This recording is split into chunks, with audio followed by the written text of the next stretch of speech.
Hi friends, எல்லோரும் எப்படி இருக்கீங்க? இன்றைக்கி எங்கள் அம்மா வீட்டில் உள்ள கார்டனிங் விலாக் தான் பார்க்க போகிறோம்.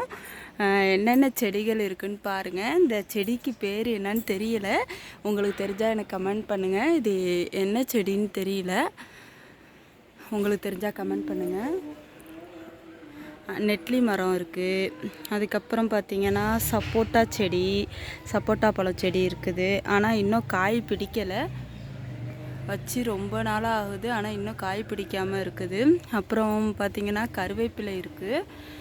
அடுத்து கொய்யாப்பழம் வந்துட்டு காய்ச்சிக்கிட்டு தான் இருந்தது. ஆனால் இப்போதைக்கு ஒரு கொய்யாக்காய் கூட இல்லை, பிஞ்சு வச்சுருக்குது. சின்ன சின்னதாக வந்து கருவேப்பிலை செடி வந்துட்டு இருக்குது. அடுத்து பார்த்திங்கன்னா நிறைய கருவேப்பிலை இருக்குதுங்க நம்ம வீட்டில். அடுத்து நெல்லிக்காய், அரை நெல்லிக்காய் செடி இருக்குது. அப்புறம் மாமரம் வந்துட்டு பெருசாக இருக்குது. மாமரம் ஒன்றும் தெரியுதா என்னான்னு தெரியல உங்களுக்கு. காய் நிறையா பிடிச்சிருந்தது. இப்போ நிறைய காய் பறிச்சிட்டோம். அதுலேருந்து காய் நிறைய பறித்து சேல்ஸுக்கு கொடுத்தாச்சு. நான் ஜூம் பண்ணி காட்டுறேன் பாருங்களேன். நல்லா கிளியராக தெரியுதா என்னான்ட்டு தெரியல, அட்ஜஸ்ட் பண்ணிக்கோங்க. அடுத்து பார்த்திங்கன்னா தென்னை மரம் இருக்குது. அடுத்து இப்போ தான் செடி வச்சுருக்கோம். இது நார்த்தம்பழம் இருந்துச்சு, அது வந்து ஃபுல்லாகவே நம்ம வந்துட்டு க்ளீன் பண்ணி எடுத்தாச்சு. அது வீட்டு மேலே வந்துட்டு ரொம்ப டிஸ்டர்பாக இருக்குன்ட்டு எடுத்தாச்சு. அதோட ஒரு பார்ட்டை வந்துட்டு நம்ம இங்கே நட்டு வச்சுருக்கோம். இது எப்போ வளருதுன்னு தெரியல, பார்க்கலாம். அடுத்து என்னென்னு பார்த்தீங்கன்னா பலாப்பழ செடி வந்துட்டு இது ரொம்ப வருஷமாக இருக்குதுங்க. ஒரு காய் கூட பிடிச்சு நான் பார்க்கவே இல்லைங்க. ஒரு காய் கூட பிடிக்கலை.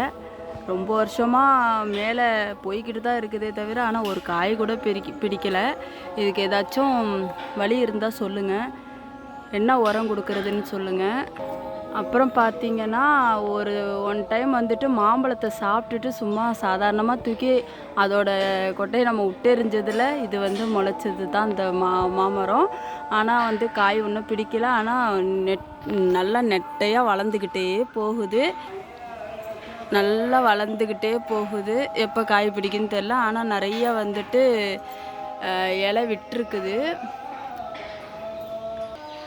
அடுத்து பார்த்திங்கன்னா ஆத்தாப்பழம், அந்த மரம் வந்துட்டு நல்லா நெட்டையாக போய்கிட்டே இருக்குது. ஆனால் பழம் வந்துட்டு வச்சுருந்தது, அதெல்லாம் பறிச்சாச்சு.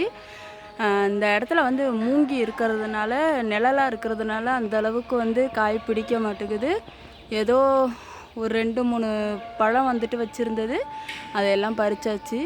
சின்ன சின்ன காய் மட்டும் பிஞ்சு வச்சுருக்குது. அது பழமானதுக்கப்புறமா நான் வந்துட்டு உங்களுக்கு ஒரு வீடியோ எடுத்து போடுறேன்.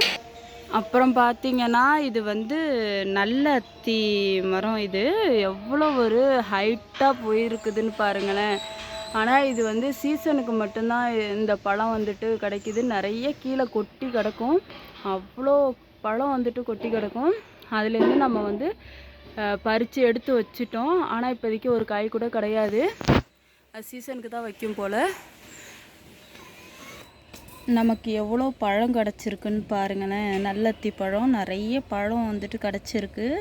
இதுக்கப்புறம் சீசனுக்கு தான் வந்து இந்த பழம் வந்துட்டு கிடைக்கும். ரொம்ப ஹெல்த்தியான ஒரு ஃப்ரூட்டும் கூட. இதோட இந்த வீடியோவை வந்துட்டு முடிச்சுக்கிறேன். ஓகே ஃப்ரெண்ட்ஸ், இந்த வீடியோ பிடிச்சிருந்தா லைக் பண்ணுங்கள், ஷேர் பண்ணுங்கள், கமெண்ட் பண்ணுங்கள். இது வந்து எங்கள் அம்மா வீட்டு கொல்லையில் உள்ள செடிகள் எல்லாமே.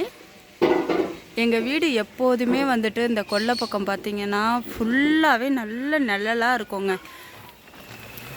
கொல்லையில் உட்காரவே அவ்வளோ ஒரு நல்லாயிருக்கும். ஃபுல்லாகவே நிழலாக தான் இருக்கும்.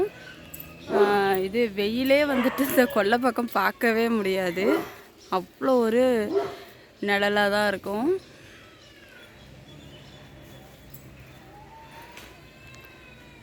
ரெண்டு பக்கமும் வாய்க்கால் இருக்குது. ஆனால் தண்ணி ஒன்றும் வரல, தண்ணி ஒன்றும் இல்லை. தண்ணி இருந்தால் இன்னும் அழகாக இருக்கும் பார்க்குறதுக்கு. அந்த பக்கமும் வாய்க்கால் தான். ஆனால் தண்ணி இருந்தால் இங்கே கொல்லையில் உட்காந்து அந்த ஜில்லுண்டு அந்த காற்றுக்கும் செம்மையாக இருக்கும். ஓகே ஃப்ரெண்ட்ஸ், பாய் பாய். வேறொரு வீடியோவில் பார்க்கலாம்.